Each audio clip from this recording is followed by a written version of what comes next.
Can I help a narcissist? A lot of people will say you can't. They're intractable. They're untreatable. A lot of support groups go online. The new victim is the victim of someone in a narcissistic relationship. You're being gaslit.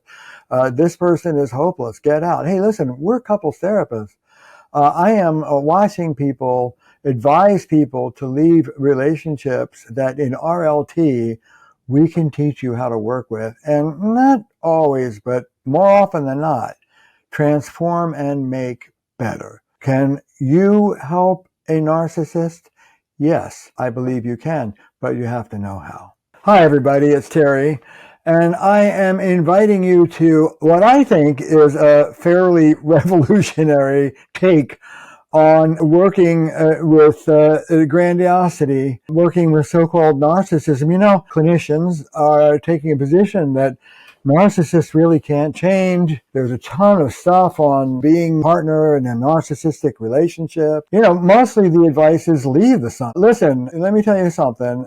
It would be a lot humbler if clinicians were to say, I haven't found a way to treat them, rather than say they're hopeless and untreatable. Leave the son of a gun. I have found a way to treat them. RLT treats grandiosity and narcissism, and we have for about 30 years, and we do pretty well, thank you very much.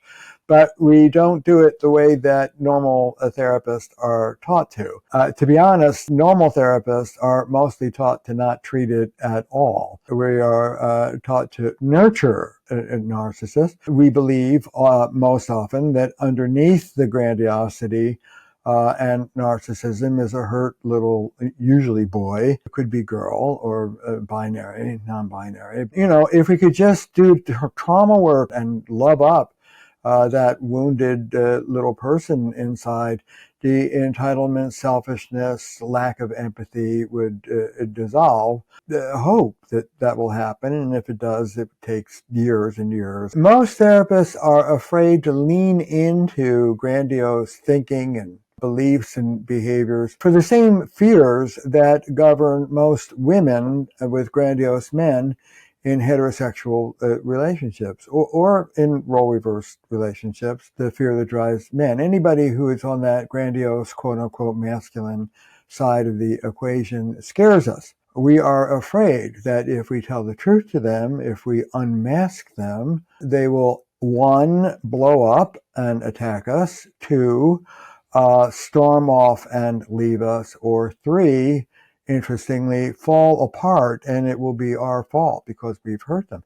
These are the same intimidating forces that stop anybody from confronting a grandiose person. When you are dealing with a person who's primarily shame-based, nurturing them is supplying what's deficient. But when you're dealing with somebody who rides in the one-up position, nurturing them is not supplying. They have tons of empathy for themselves. They miss empathy for others and a correct assessment of negative consequences. That's what we supply. What do you think what you're saying right now feels like to your partner?